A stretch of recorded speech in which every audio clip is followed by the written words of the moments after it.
Not to put you on the spot, Hannah, but I'm actually curious to hear from you if you as a Gen Zer have felt or seen this kind of prejudice towards your generation in the workplace and how you have perceived it as a Gen Zer. And that is how we will kick off part 3 of our conversation with Lisa Walden, co-author of the book, The Future of Work is Human. I think you'll all agree this has been an excellent series, just a great conversation with Lisa, learning more about her insights, the work that she and her business partner Hannah have done over the years. So once you've had a chance to really absorb all the amazing lessons in all 3 parts of this series, make sure you go into the show notes, check out all of the contact information, get Lisa and Hannah's book, and you will be better for it. So let's jump in to part 3. The Boss Hole Chronicles are brought to you by Real Good Ventures, a talent optimization firm helping organizations diagnose their most critical people and execution issues with world-class analytics. Make sure to check out all the resources in the show notes and be sure to follow us and share your feedback. Enjoy today's episode. Not to put you on the spot, Hannah, but I'm actually curious to hear from you if you as a Gen Zer have felt or seen this kind of prejudice towards your generation in the workplace and how you have perceived it as a Gen Zer. That's a good question. I think I've heard lots of stories from my friends. Number one, I feel really fortunate in the workplace that I get to be in. I am the only Gen Z person sometimes, and I've learned to kind of embrace and love that. But I have had friends that have stepped into these roles, or maybe even in the hiring process, where they feel kind of undervalued, that there's like this idea that they're lazy at times, or they're not going to bring this strong work ethic. But on the flip side, all of my friends, they seem to have this idea that I want to work, I'm ready to work, and I want to do it really well, almost kind of too well at times. So that's been my experience from what I've seen. But personally, where I am, I think I'm in a unique spot in my career, and I work with a really great team where I do feel valued. So my idea might be a little bit different from my peers, but I've certainly seen the laziness or heard the laziness, or people that are so addicted to their phones, or if you're working from home, they're probably not working from home, they're doing other things, which I'm sure that's the case in some places, but yeah. Yeah. Okay. Thank you. I'm always just curious to hear from Gen Z because, I always share the story that there was a period in my career where I would hear people talking about millennials when we were in your seats right now. We were new to the workforce, and I would hear, boomers and Gen Xers talking about my generation and just ragging on millennials and Mm-hmm. like millennials are lazy, entitled, and narcissistic. And there was not often an opportunity for a millennial to speak up and share. So I always, when there's a Gen Z, I want to hear from Gen Zers. I want to hear directly from you because you are the generation that is living and experiencing and showing up at work. So, listen, first of all, this is a cyclical conversation. It's almost funny to me at this point because every single time a new generation enters the workplace, there will be a reaction and it's almost always something around work ethic. They don't know how to show up at work. And first of all, I'm like, Gen Z is new to the workforce. Of course, they're going to be learning the ropes still. They're not going to be as good as the rest of us. They've not been doing it for as long as the rest of us. So that makes sense. Mm-hmm. And then the reaction of like, they're lazy, they're blah, blah, blah, all that stuff. They have no work ethic. To me, that is simply a reaction to change. Mm-hmm. Change is uncomfortable. Human beings, because it's a protection mechanism, it's biologically built into us. We react to change by, no, stop. I don't like this. It's uncomfortable. And that makes sense. So, I always tell people you can feel those feelings. That's okay. Feel the feelings, the reaction, the like initial jump to judgment, feel those, process those within your body, feel it, and then try to move on to a place of curiosity. And I think, John, to your earlier point about the lack of civility and all of that, I think these conversations kind of align in a certain way, in that the root of the incivility in a lot of cases is we jump to categorizing people Mm-hmm. right away with very little information. And I know that sounds, I'm, generational sociologist. So that is what I do for a living. But with the caveat that these are broad patterns, that this is just one lens. So when people categorize people in the negative way, they stick them in a box and put the tap on, and like, this is who this person is. This is who this human is because of this one thing they said or the one thing that they believe. I truly believe that if we act on our curiosity and our human connection, our desire for connection, and ask questions and lead from curiosity, a lot of the incivility will melt away. Because anytime, even just the story of my sister, anytime we come together, connect as humans with that curiosity, with that openness, most of the time, all of the friction and the static melts away. It just does. So coming at people with a place of curiosity, but Gen Z specifically. So um, some of the things that I think people need to keep in mind. They are digital natives, truly digital natives, have most of them never grown up without a smartphone, accessible to them, which is a supercomputer. Uh, they are digital natives in a good sense and in probably, a less good sense. In the good sense, they are incredible at coming into the workplace and navigating new softwares, new technologies, adopting AI in a way that helps you outsource these remote routine tasks. They have such good ideas for how to streamline and optimize processes. So that is an incredible thing that they're bringing to the workforce. And yes, of course, social media and ubiquitous use of technology has a negative component to it as well, which is why mental health wellness resources are so desired right now in the workplace. It's not a one-to-one, but it's one of the reasons that people Right. are looking for those tools and resources. I also think it's really important to consider that COVID is a huge influencer for this generation.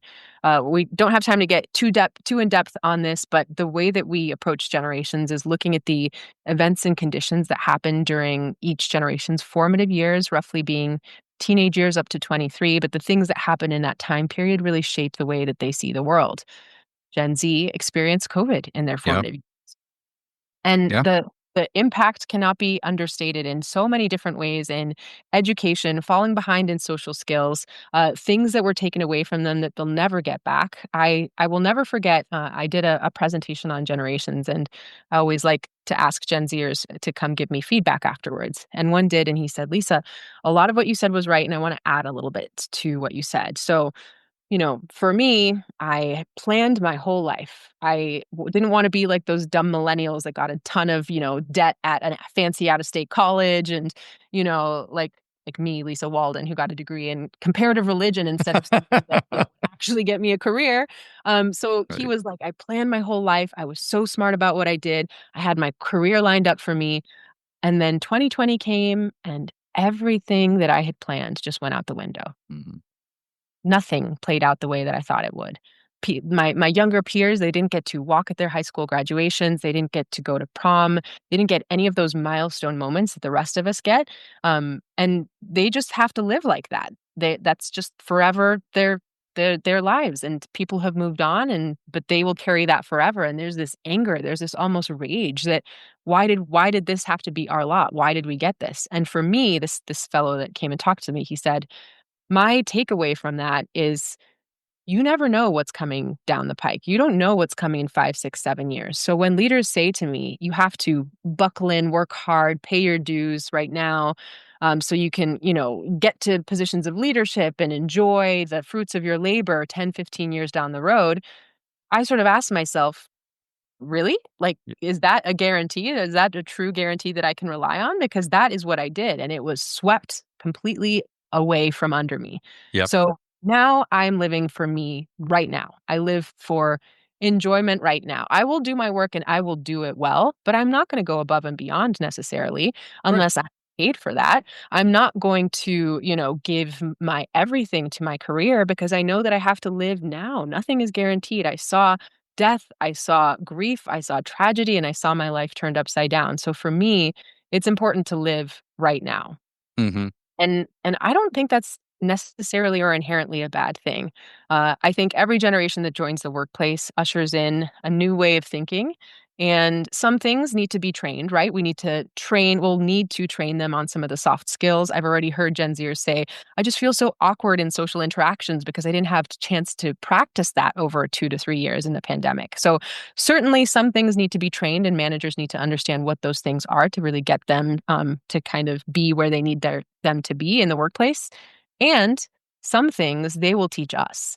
And I think this perspective they have around work and life, and this idea of not work-life balance, but work-life harmony, where work and Mm. life complement one another. This pushing back from the work identity equals self-worth that they're bringing. I think all of these things are good for every generation, not just Gen Z. So as much as we will need to train them and onboard them and get them ready for workplace success, I think they're bringing a lot of value to us and teaching us a lot of things that will help every single person in the workplace, no matter what generation they belong to. So true. Well, I know that's true for us. That's awesome, Lisa. That is great. Well, being on the Boss Hole Chronicles, we love to hear from our subject matter experts and guests about maybe their own boss hole stories, if they've had one. So I'll ask you, Lisa, have you ever had a boss hole? I certainly have, and, he came in the heels of my incredible boss. That was my the inspired this work, Yeah. almost, although I hate to give him this much credit, but almost an equal part, he inspired Good Company Consulting as well, because he was the foil to my incredible, incredible leader. And it was kind of sad and almost scary how it happened because he portrayed himself as someone long story short, I won't get into too many details for many reasons, but he kind of we had buy-in about who would be our next boss, and Mm. he had portrayed himself as a really incredible person, really curious, really open, really invested in our careers and our development, and positioned himself as someone who was there as a mentor and really hands off. So we led the ship, us leaders, and he would be very hands off. Um, which which turned out to not be the case very, very quickly. Mm. So there were it was I learned so much. So I feel so blessed because I had this example of what to do. Mhm. Incredible leader. She was flawed. We're all flawed. She had her flaws, but she taught me so much about what it meant to be a great leader. And then very immediately afterwards, followed by what not to do as a leader. Right. It was like the perfect example of all the things that you should not do. Because he took this culture that was so curated, so strong, so community oriented, so tightly knit, and destroyed it, truly destroyed it. I'm not exaggerating when I say that within months of Mm. taking over, within months, to the point that now the organization that he had taken over was like, we had grown, we were still small, but we were like 13, 14 people. Mhm. Almost every single person left. And if you look at the, Glassdoor reviews, I'm not going to mention the organization, but they're Right. they're really not positive at all. And the things that he would do, it was all the things that really rubbed against my like clashed with my values Mhm. almost from the jump. So I remember one of the things I was a leader at this organization, and one of the things he said was when we were hiring people, and he would say, we were looking at resumes, and he inserted himself into that process because that's what he did for everything. And he was like, "Well, I want to know, let's sort out the Ivy League colleges and make sure they got higher than a 3.2 GPA." Immediately, I was like, I don't like this. I think this Mhm. is exclusionary. I think this is discriminatory in certain ways. And frankly, if this is how we did this, I would not be here. I did not go to an Ivy League college, and I got a 3.0. Like Mhm. I valued. This is another conversation, but my college, I valued my extracurriculars more than I did Absolutely. Yeah. school that I was doing. And my extracurriculars are the reason I'm doing the work I am today. That's where I met Hannah. So I was like, I think this is a terrible metric and absolutely we should not do it. But that was just the tip of the iceberg. Yeah. We used to stock the fridge with food for, our people. And one day he came to our space, and he went into the fridge and he grabbed some raspberries, and he walked down the aisle because we had a little aisle between our desks, and said, why did we buy these raspberries? These are like $6, $7. This is my money. Why are we buying these raspberries? And he said this in front of everyone. And $6 and $7 to me, I mean, like, is raspberries kind of a lot to have for maybe, but what a strange way to approach it. It was Oh, yeah. humiliating. And then the real kicker for me is one time one of my colleagues was working on a proposal for a client, and she had written it. She had worked really hard on it, and he wanted her to send that proposal to him. So she did. She sent the proposal. And then he came to me and he said, Lisa, look at this terrible proposal. It just really does not hit the mark at all. I think we need to rewrite this and rework it because it's just really bad. And I said, well, have you told her to rewrite and rework Hmm. this? He was like, no, I think we need to take a stab at it together first. Wow. So exactly. No, like a boss hole in every way, shape, and form that you can imagine. Like to not give her a chance to remedy it, first of all. Second of all, it was not that bad. He just wanted to micromanage even down to the tiniest word choice, how we did our business. Yeah. And so there was no trust. There was public humiliation. There was, undermining people. There was pitting people against one another. Every way, shape, and form that you can imagine, he destroyed our culture and Yeah. destroyed m I left within a few months, Yeah. and I think this is where, this canary in the coal mine is really true. Hmm. When your, most devoted, excited, passionate people start leaving, that's the sign that it's time to jump ship, and You're I don't absolutely, I was the first one to jump. I was yeah, like, "I can't stay here anymore," and I told him. I was very honest. I said, the way you're leading this company does not align with my value system, and I have to leave. I can't do it anymore. He did not love that, but he was like, I'm glad that you've made this decision. I think it's best for everyone. And I said, I totally agree. Thank you. We parted ways. And then he proceeded to talk badly about me, of the course. rest of the team. But Yep. then over the course of a couple years, every single person, barring two people, have left. Yeah. And all of them saying, unfortunately, one of my friends who's a leader stayed for a very long time, and he actually had to get therapy because of the experience of working for this person, because he said, I stayed as long as I did because I wanted to protect the other people. So I formed, kind of a barrier between Yeah. his ended up being abuse and the rest of my team because I didn't want them to feel what I felt, and now I'm rebuilding my sense of self-worth from scratch.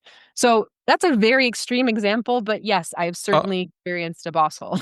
Lisa, I sadly, it's not as extreme as you may think. I mean, we've had 5 years of stories, not dissimilar from that, and horrifying. I mean, that is a horrible situation. I mean, if you think about the business owners, you would say, well, was it worth it? Was it worth it hiring that person who, number one, lied or misrepresented how he was going to approach things to his team? And look at all the people that have gone. Now, I love your perspective. It's like, I've grown from this. I've seen the best and now I've seen the worst, and I know which direction I want to go. But Yeah. think of the cost. I mean, think of the not just the financial cost, the emotional and physical impact it's had on, well, just the gentleman that stayed there. Yeah. Um, and it's so avoidable. It's so avoidable. But thank you for sharing that. That's what has made this podcast so unique, I think, in the marketplace. But I really appreciate that. Well, and I want to just share one final thing that I think is so important. And again, I don't know if I shared this in the session with you all. One leader I spoke to a year ago, his name is Franz Manderson. He's so incredible. He's a leader in the Cayman Islands government.